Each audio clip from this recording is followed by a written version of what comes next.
সবাই লক্ষ্য করো, এখানে আমি তোমাদের একটা এক্সারসাইজ দিয়েছিলাম। এক্সারসাইজটা কার উপরে ছিল?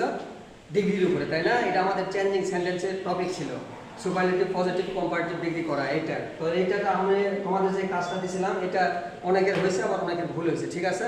তো তোমরা সবাই লক্ষ্য করবে, দেখো এটা আমি বুঝে দিচ্ছি তোমাদের আবার ভালো করে, যাতে তোমরা ভবিষ্যতে ভুল না করো, ঠিক আছে? দেখো এখানে কি লেখা ছিল প্রথমটা, Hasan is the most intelligent boy in our class. এটা কি? সুপারলেটিভ।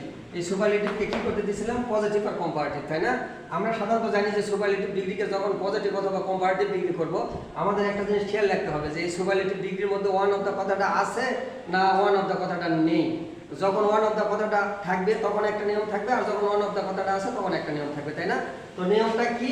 আমরা প্রথমত যেটা দেখছি যে এইটা এর মধ্যে ওয়ান অফ দ্য কথাটা নেই।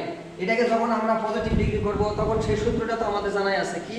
প্রথমে নো আদার হয়, তারপরে কি হয়? অ্যাডজেক্টিভের পর থেকে শেষ পর্যন্ত, তাই না?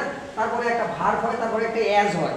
অ্যাজ হওয়ার পরে কি হয়? ওই অ্যাডজেক্টিভের আবার পজিটিভ রূপ করতে হয়, তাই না? তারপরে আবার একটা অ্যাজ, তারপরে তুলনীয় ব্যক্তি বা বস্তু। দেখো তাই করা আছে। কম্পারেটিভের ক্ষেত্রে কি হয়? সুপারলেটিভ ডিগ্রির সাবজেক্ট আর ভার্ব এই দুটো ঠিকই থাকে, তাই না?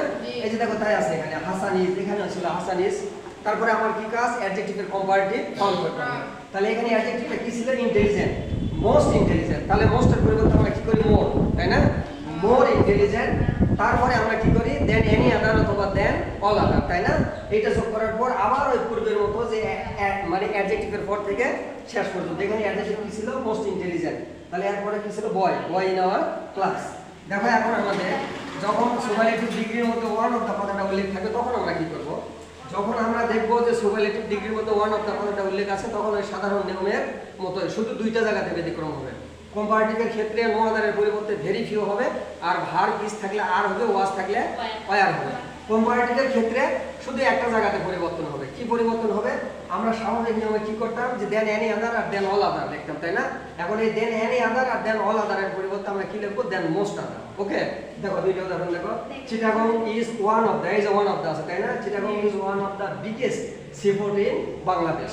এটা যখন আমরা পজিটিভ করব, আমরা সাধারণ নিয়ম অনুযায়ী নো আদার হওয়ার কথা, কিন্তু ওয়ান অফ দ্য থাকার কারণে এখানে কি হবে? ভেরি ফিউ, তাই না? তাহলে very few seaport, very few seaport in বাংলাদেশে, যেটা ইজের পরিবর্তে কি হয়েছে? আর হয়েছে। As big as Chittagong. এখানে দেখো কম্পারেটিভের ক্ষেত্রে কি হয়েছে? চিটাগং ইজ বিগার, এই যে দেন মোস্ট আদার হয়েছে। এখানে দেন এনি আদার আর অল আদার নেই। কেন নাই? এই যে ওয়ান অফ দ্য আছে এই জন্য, তাই না?